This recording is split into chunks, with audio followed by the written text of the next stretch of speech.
घर का इंटीरियर करते जो मैंने गलतियां की थी, आप मत कर बैठना। बहुत ज़्यादा मेंटेनेंस करनी पड़ेगी, पैसे भी वेस्ट हो जाएंगे और इंटीरियर लग्जरियस तो नहीं लगने वाला है।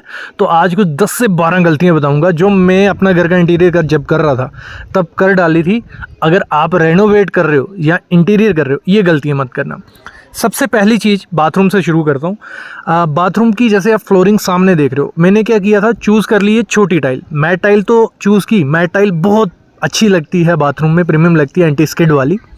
लेकिन छोटी टाइल यूज़ कर ली, 1x1 की, जहाँ आप 1x2 की कर लो। मैं बोलता हूँ जितनी छोटी टाइल होगी उतने ज़्यादा जॉइंट होंगे और उन जॉइंट पे डस्ट, मिट्टी, डर्ट, ग्रीस ये सब दिखेगी। और थोड़े दिन बाद, 6 महीने बाद, ये बाथरूम बहुत वियर्ड सा दिखने लग पड़ा था क्योंकि सफाई डेली करनी पड़ रही थी। तो हमेशा आपको क्या करना है, जब भी टाइल लगानी है, मैं बोलता हूँ 2x2 का मिनिमम साइज़ रखो फ्लोरिंग में। बड़े से बड़ा साइज़ का टाइल आपको लगाना है, जिससे जॉइंट भी कम होंगे और दिक्कत बहुत ज़्यादा कम आने वाली है। अगली गलती क्या की मैंने जब अपने घर का इंटीरियर कर रहा था, मैंने क्या किया, जो हैंड वॉश के लिए मतलब वैनिटी लगाई। देखो, एक चाइनीज़ वैनिटी आती है लोकल मार्केट में, एक तो फाइबर बोर्ड से वो बनी होती है, दूसरा इसका जो सिंक होता है, ठीक है, ये बहुत ख़राब क्वालिटी का होता है। मतलब होता क्या है, थोड़े दिन आप इसको यूज़ करोगे, 1-1.5 महीने बाद इसमें दाग धब्बे अपने आप लगने लग पड़ते हैं। क्योंकि होता क्या है, अगर कंपनी का ये सिंक हो तो इसमें आपको जो काउंटर होगा इसमें अच्छी सी उन्होंने लेयरिंग की होती है, तो इतनी जल्दी निकलती नहीं है। लेकिन लोकल आप लोगे तो इसकी, जैसे आप सोप लगाओगे या कुछ भी यूज़ करते हो तो ऊपर से लेयर निकल जाती है। जब इसकी लेयर निकल जाती है, इसमें दाग धब्बे जाते ही नहीं है। आप नॉर्मल हाथ भी धोगे तब भी दाग धब्बे रह जाएंगे। तो ये सबसे बड़ी मिस्टेक हुई मेरे से। और इसी में से मैंने कमोड लिया सोमानी कंपनी का। नाम तो बहुत अच्छा है, मतलब ब्रांडेड भी है, लेकिन इनकी क्वालिटी मेरे को तो नहीं अच्छी लगी। थोड़े दिनों में पहले तो इसके असिस्टेंट ख़राब हुए, जो फ्लश किया जाता है जिससे, वो ख़राब हो गए। दोनों 2 कमोड थे, दोनों का यही हुआ। फिर थोड़े टाइम बाद सेम इसकी जो लेयरिंग थी, ऊपर लेयर होती है कि प्रॉपर से वो क्लीन रहे, तो वो लेयर ख़राब हो गई। ये तो सबसे बड़ी मिस्टेक मेरी जो हुई है कि लोकल मटेरियल यूज़ कर लिया। ये आपको कभी नहीं करना है। मैं बोलता हूँ थोड़ा कम लगाओ, लेकिन ब्रांडेड का लगाओगे तो उसकी क्वालिटी भी अच्छी होती है और इतनी ज़्यादा मेंटेनेंस उसकी नहीं करनी पड़ती है। अगली गलती क्या की, मैं जब अपने घर का इंटीरियर कर रहा था, ब्लैक टाइल यूज़ कर ली। भले मैं बात करूँ, ये मेरे लॉबी की फ्लोरिंग की टाइल है, भले बाथरूम की टाइल है। ब्लैक टाइल में होता क्या, देखने में शुरू में आपको बहुत अच्छी लगेगी, प्रीमियम सी लगती है क्योंकि लाइट्स जब पड़ती है बहुत अच्छी लगती है। लेकिन जैसे ही आप डोर, विंडो, खिड़की कुछ खोलोगे, इतनी ज़्यादा डस्ट उस पर दिखने लग पड़ती है, बहुत ज़्यादा डस्ट दिखती है। डेली मेंटेनेंस अगर नहीं करोगे तो ये बिल्कुल ख़राब दिखेगी। मेरे ख्याल में तो आपको कभी भी डार्क कलर की शेड टाइल नहीं यूज़ करनी है। करो, लेकिन उसकी मेंटेनेंस डेली करोगे तब चलेगा। दूसरा होता है वैसे ही बाथरूम में क्या किया, बाथरूम की वॉल टाइल ब्लैक यूज़ की। उसमें भी दिक्कत क्या आई, उसमें भी यही हुआ कि वहाँ पे स्टेन वगैरह काफ़ी ज़्यादा रहने लग पड़े। मतलब स्टेन जैसे पानी के दाग, साबुन के दाग, ये सारे स्टेन उसमें दिखने लग पड़े। तो मैं रिकमेंड यही करूँगा, फ्लोरिंग में तो वाइट या पेस्टल कलर यूज़ करो, डस्ट भी नहीं रहेगी, प्रीमियम भी लगेगा, कोई दिक्कत नहीं आएगा। वैसे ही आपकी बाथरूम की टाइल। अगली चीज़ क्या गलती की मैंने, जो हमारे फॉल सीलिंग है, जैसे आप सामने फॉल सीलिंग देख रहे हो, कुछ वियर्ड सी तो वो है, डिज़ाइन तो आप रहने दीजिए, डिज़ाइन अच्छा नहीं है। लेकिन इसमें हुआ क्या, जब घर की कंस्ट्रक्शन हो रही थी तो मेरे माइंड में था कि पूरे घर में फॉल सीलिंग करवानी है, ठीक है, माइंड में ये था। तो इलेक्ट्रिशियन ने पूछा कि आपको फॉल सीलिंग करवानी है? जी हाँ, करवानी है। तो उसने पॉइंट्स नहीं छोड़े, क्योंकि फॉल सीलिंग है तो पॉइंट्स की ज़रूरत नहीं है, एक पॉइंट से पूरे घर में पॉइंट्स घुमा देंगे। तो हुआ क्या, जब फॉल सीलिंग करने लगे तो एक बेडरूम की फॉल सीलिंग करवाई तो बजट हिल गया, ठीक है, बजट अप डाउन होने लग पड़ा।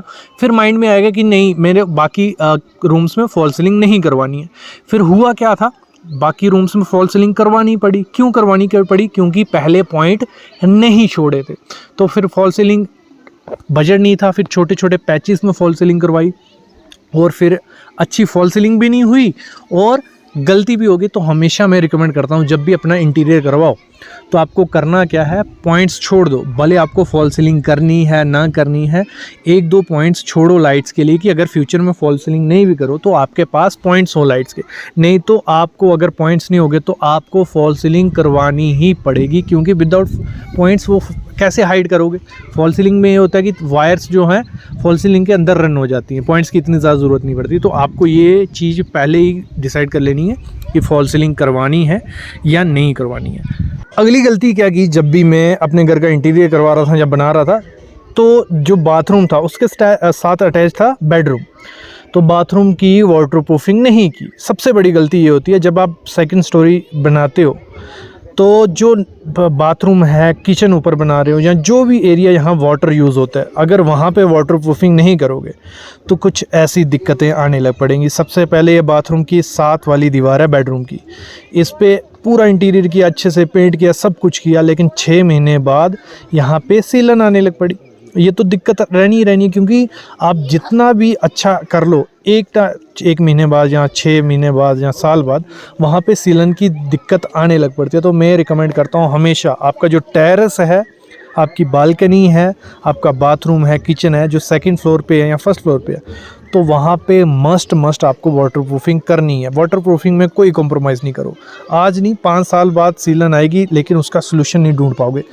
सीलन का बहुत कम इलाज होता है, तो आपको वाटरप्रूफिंग मस्ट करनी है। फॉसरॉक कंपनी की या सिक्का कंपनी की ये ब्रांड्स हैं, अच्छी वाटरप्रूफिंग इनकी होती है। इवन डॉक्टर फिक्सिट का भी आप लगाओ तो वाटरप्रूफिंग मस्ट करो, भले आपका बाथरूम है, किचन है, कोई भी है। नहीं तो ऐसी पपड़ी बनना, ऐसी सीलन लगना, आपके जो फर्स्ट फ्लोर का छत होगा वहाँ पे डैम्पनेस दिखने लग पड़ेगी, इवन फॉल सीलिंग हमारी ख़राब होगी।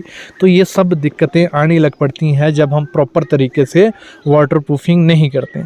अगली गलती क्या हुई, सबसे बड़ी गलती मेरे को लगी, जो हम क्या करते हैं, इलेक्ट्रिक की ड्राइंग नहीं लेते हैं। मैंने भी इलेक्ट्रिक की ड्राइंग नहीं ली, नहीं हमारा इलेक्ट्रिशियन खुद कर लेगा या हमारा ठेकेदार खुद कर लेगा, ये हमारा माइंड सेट होता है।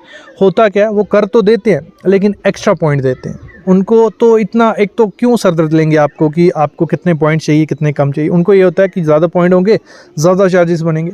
तो मैक्सिमम हर जगह मेरे को एक्स्ट्रा पॉइंट्स मिले, यहाँ स्विचेस ज़्यादा हैं, जहाँ मेरे को रिक्वायर्ड थे वहाँ स्विच नहीं है। ये उसकी गलती नहीं है इलेक्ट्रिशियन की, ये गलती किसकी है कि मैंने उसकी ड्राइंग नहीं बनाई, मैंने अपनी रिक्वायरमेंट उसको नहीं बताई कि मेरा बेड कहाँ होगा तो मेरे को वहाँ लैंप के लिए पॉइंट चाहिए, चार्जर के लिए पॉइंट चाहिए, फ़ैन का पॉइंट यहाँ होना चाहिए, या एक्स्ट्रा सॉकेट चाहिए नहीं चाहिए। तो उसने तो वैसे सेम दे दिया, जहाँ जहाँ जो हर घर की रिक्वायरमेंट होती है उसने दे दिया। लेकिन इसमें हुआ क्या, मेरी वायर एक्स्ट्रा लगी, स्विचेस एक्स्ट्रा लगे, मेरी लेबर एक्स्ट्रा लगी, जिसका मेरे को कोई ज़रूरत नहीं थी। ये सबसे बड़ी मिस्टेक होती है जब भी हम घर का इंटीरियर करवाते हैं। इलेक्ट्रिक ड्राइंग नहीं लेते, ना प्लम्बिंग की ड्राइंग लेते हैं। तो मस्ट आपको इलेक्ट्रिक प्लम्बिंग की ड्राइंग लेनी है, और उस हिसाब से आप स्विचेस भी डिसाइड कर सकते हो कि कहाँ क्या रहेगा, कौन सा स्विचेस कहाँ रहेगा, कहाँ सॉकेट रहेगा। अगली गलती क्या की, जब मैंने अपना घर का इंटीरियर करवाया, आप देख रहे हो एसी कहाँ है, बेड कहाँ है, फ़ैन कहाँ है। तो ये सबसे बड़ी मिस्टेक थी कि पहले रूम फर्नीचर लेआउट नहीं किया। रूम फर्नीचर लेआउट से क्या फ़ायदा होता है कि हमें पता चल जाता है कि मेरा बेड कहाँ आएगा, और उसके बाद फिर मैं बेड के हिसाब से अपना फ़ैन फिक्स करवा सकता हूँ, एसी लगवा सकता हूँ। लेकिन गलती वही है कि लेआउट नहीं लिया, और अब एसी कहाँ है, अब फ़ैन कहाँ है और बेड कहाँ है। तो इससे हो रहा क्या है, इलेक्ट्रिसिटी बिल ज़्यादा यूज़ हो रहा है, यूटिलाइज़ हो रहा है। तो आपको हमेशा जब भी अपने घर का इंटीरियर करवाना है, तो जो फर्नीचर लेआउट होता है, जहाँ पूरा मतलब बेसिक आपको दिख जाता है कि आपका बेड किस दिशा में रहेगा, सोफ़ा कहाँ आएगा, आपका फ़ैन कहाँ होगा, तो फर्नीचर लेआउट मस्ट लो।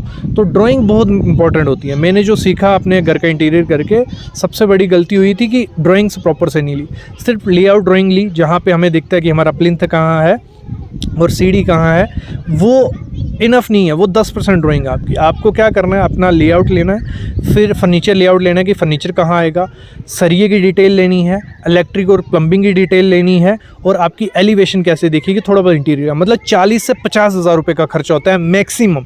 मतलब ये आपका टोटल ड्राइंग 30-35 हज़ार रुपये में कोई अच्छा आर्किटेक्ट आपको बना देगा, और अच्छे आर्किटेक्ट के पास चले जाओगे 40 से 50 हज़ार रुपये ले लेगा।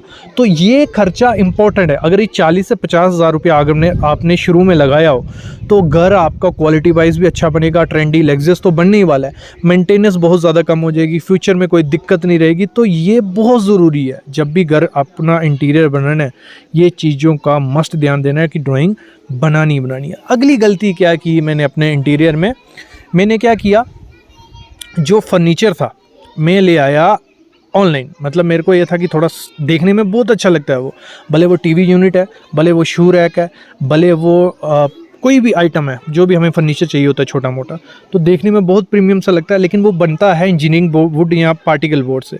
तो उसको होता क्या है, थोड़े टाइम आप दीमक लग जाता है, पानी लगेगा तो बिल्कुल ख़राब, थोड़ा भी पानी लगा वो 3-4 महीने में ख़राब हो जाएगा, गारंटी है। दूसरा, उसमें इतनी ज़्यादा होश नहीं होती, अगर आप उसको थोड़ा भी यूज़ करोगे 6 महीने बाद वो ख़राब होने वाला है, गारंटी है। 6 महीने बाद उसमें आवाज़ें होने लग पड़ेंगी, टूटने लग पड़ेगा, तो ये दिक्कत आने लग पड़ती है। तो मैं बोलता हूँ भले थोड़ा थोड़ा बनाओ, टाइम के साथ बनाओ, प्रॉपर प्लाईवुड से फर्नीचर बनाओ, कस्टमाइज़ भी करवा सकते हो, और साथ में देखने में वो भी अच्छा लगेगा। लेकिन ये देखने में अच्छा लगता है, लेकिन इसकी लाइफ 2 से 3 साल होती है। अगर इसको प्रॉपर तरीके से यूज़ करोगे तो इसकी 1 से 1.5 साल भी लाइफ नहीं होने वाली। ये सबसे बड़ी मिस्टेक मेरी थी, तो ये आपको इंटीरियर में ये मिस्टेक नहीं करनी है। अगली जो मिस्टेक मैंने अपने इंटीरियर में की है वो कर्टन को लेके है। आप सामने देख रहे हो कर्टन, ये पैटर्न वाले कर्टन रहते हैं या मिक्स्ड कलर वाले कर्टन रहते हैं, ये बहुत ख़राब आपके इंटीरियर को कर देंगे। मैं तो ये रिकमेंड करता हूँ कि आपको करना क्या है, सिंपल कोई भी सॉलिड कलर उठा लो, भले वो कितने भी सस्ते पर्दे हैं, 300 रुपये का पर्दा है, 250-300, सॉलिड रखोगे वो किसी भी इंटीरियर के साथ चले जाएंगे। साथ ही साथ आप जब फॉल सीलिंग कर रहे हो तो आपको करना क्या है, जो रॉड्स हैं, जैसे ये सामने रॉड दिख रही हैं, ये रॉड सामने नहीं दिखनी चाहिए, या फॉल सीलिंग में हाइड कर सकते हो, रोलर ट्रैक्स लगा सकते हो, और ऊपर से नीचे अगर कर्टन रखोगे तो ये बहुत अच्छा आपके इंटीरियर को कर देंगे। ये चीज़ भी आपको ध्यान देनी है जब भी अपना इंटीरियर करना है। एक गलती और मैंने अपने वॉश बेसिन में की, ये सामने जैसे आप वॉश बेसिन देख रहे हो, ये सिंपल वॉश बेसिन है, ये सिर्फ हैंड यूज़ के लिए, मतलब हैंड वॉश अगर आपको करने हैं तो आप ऐसा वॉश बेसिन लगा सकते हो। लेकिन इसके साथ आपको proper counter top wash basin लगाना पड़ेगा, या अंडर काउंटर टॉप वैनिटी लगानी पड़ेगी कि प्रॉपर आप उसमें फेस धो सकते हो, अच्छे से हाथ धो सकते हो। क्योंकि इसमें अगर हम हाथ धोते हैं तो पानी नीचे स्प्लैश होता ही होता है, तो इसकी मेंटेनेंस भी बहुत ज़्यादा होती है। दूसरा, आपको नीचे पानी बहुत आराम से हाथ धोने पड़ेंगे। तो मेरे ख्याल में ये मैं रिकमेंड नहीं करता हूँ कि ये आप लगाओ, क्योंकि इसकी मेंटेनेंस भी है और बाकी आपको ज़्यादा मेंटेनेंस करनी पड़ेगी। दूसरा, जैसे ये आपको जो बाथरूम की एसेसरीज़ हैं, जैसे ये शेल्फ्स हैं, अगर आप बाथरूम बना रहे हो, अपना रेनोवेट कर रहे हो, तो वहाँ पे जो नीश रहती है, अगर इनबिल्ट नीश जो रहती हैं आपकी दीवार में, वो बना देते हो, एकदम प्रीमियम आपका बाथरूम लग जाएगा, गारंटी है। और साथ ही साथ ऐसी एसेसरीज़ की ज़रूरत भी नहीं पड़ेगी, जो आप जितनी भी लगा दोगे उतनी कम है। बाकी आप नीश बनाते हो, आप जितनी भी बनाओ, क्योंकि जब कंस्ट्रक्शन आपकी हो रही है तो नीश एकदम प्रीमियम से भी लगते हैं, उनमें आराम से सामान भी रख सकते हो, कोई दिक्कत नहीं आएगी। तो ये गलती भी आप मत करना इंटीरियर में, जो मैं कर बैठा हूँ। अगली गलती जो मैंने की इंटीरियर करते हुए, वो की जो टाइल थी, आप जैसे टाइल देख रहे हो, इस रूम की टाइल अलग थी, लॉबी की अलग, बेडरूम की अलग।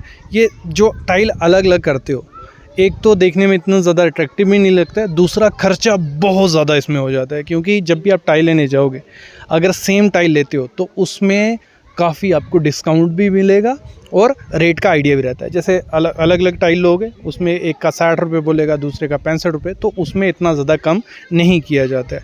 तो मेरा रिकमेंडेशन यही है, जब भी अपने घर का इंटीरियर करवाओ, टाइल में बोलता हूँ एक ही कलर की रखो, तो एक तो लग्जरियस भी घर लगेगा, दूसरा देखने में पैसे भी बचेंगे। मतलब आपको वाइट लगानी है तो वाइट लगाओ, बेज, ग्रे, तो वैसा भी आप जा सकते। काफ़ी गलतियाँ थी जो मैंने फ़ील की कि मैं इंटीरियर में कर चुका हूँ। अगर आप रेनोवेट कर रहे हो या नया इंटीरियर कर रहे हो, तो ये गलतियाँ कम से कम 10 से 12 गलतियाँ मत करना। अगर ऐसी एक और वीडियो आप चाहते हो कि बताओ कि मैंने जो गलतियाँ की आप ना करो, तो मैं वीडियो ले आऊँगा। ऐसी वीडियोज़ मैं आपके लिए चैनल पर लाता रहूँगा। बस सब चैनल को सब्सक्राइब कर लो और बेल आइकन दबा लो।